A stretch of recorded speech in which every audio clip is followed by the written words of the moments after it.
Join with me now in the prayer of approach. As our Lord Christ faced the powers of evil, he offered God's strength and grace. He approached the sick and lame, and offered God's wholeness. Jesus heard the cries of the fearful in his midst, and offered to them a confident faith. Let us be sure that God, the giver of all life, gives to us the same confidence as we seek to serve him this day and the tomorrows to follow. This morning I'm going to read the children's story because really it's not a story, but it is a story. It is a story the likes of which we can all appreciate. But first of all, the question. When you go to the dump, what do you see? Bears. Okay. Well, Yes. actually, that could be quite unbearable if you get too close. What else? Garbage. Yeah, what else? Recycling.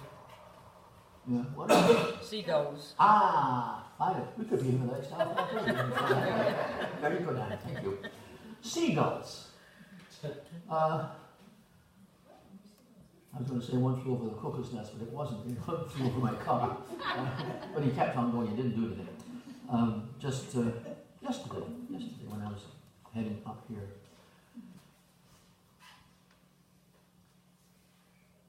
We should never take anybody for granted. Lynn and I were talking about the importance of the warmth of a church. Not the building, but the people within it. Some congregations are cold. We don't have a congregation.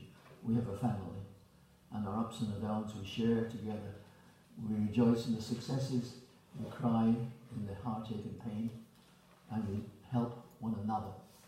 That is what the Church of God is about. It has nothing to do with denomination or the beauty of the buildings.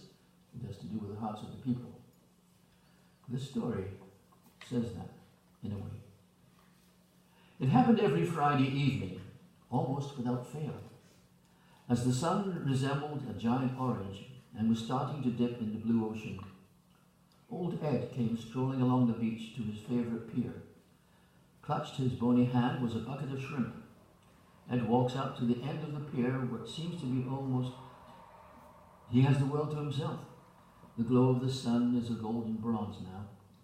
Everybody's gone, except for a few joggers on the beach. Standing out at the end of the pier, Ed is alone with his thoughts and his bucket of shrimp. Before long, however, he is no longer alone. Up in the sky, 1,000 white ducks come screeching and squawking, winging their way toward the lanky frame standing there at the end of the pier. Before long, dozens of seagulls have enveloped him, their wings fluttering and flapping wildly. Ed stands there tossing shrimp to the hungry birds. As he does, if you listen closely, you can hear him say with a smile, "Thank you. Thank you." A few short minutes, the bucket is empty, but Ed doesn't leave.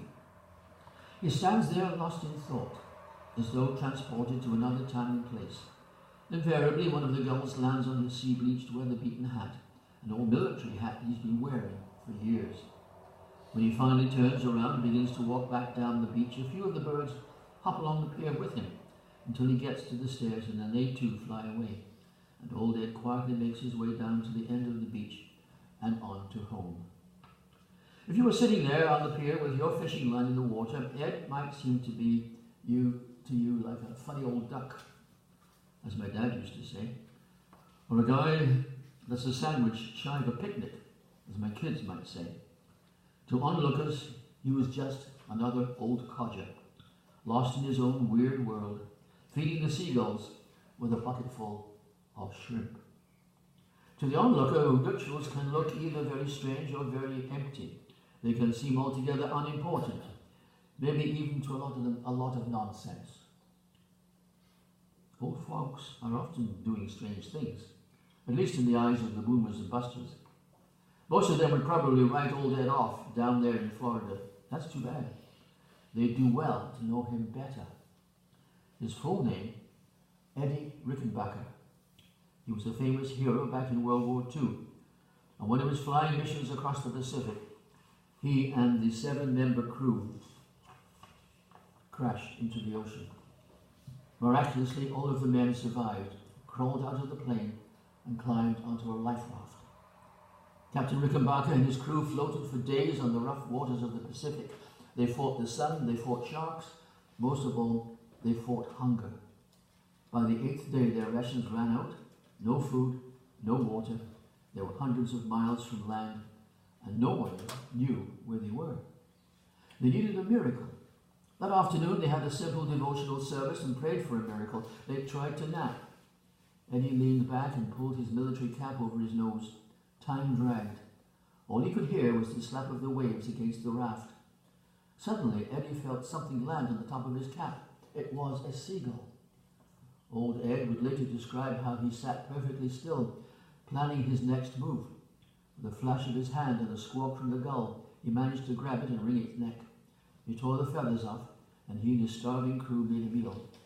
A very slight meal for 8 men of it. Then they used the intestines for bait. With it they caught fish, which gave them more food and more bait, and the cycle continued. With that simple survival technique, they were able to endure the rigors of the sea until they were found and rescued after 24 days at sea. Eddie Rickenbacker lived many years beyond that ordeal, but he never forgot the sacrifice of that first life-saving seagull, and he never stopped saying, "Thank you." That is why most every Friday night he would walk to the end of the pier with a bucket full of shrimp and a heart full of gratitude.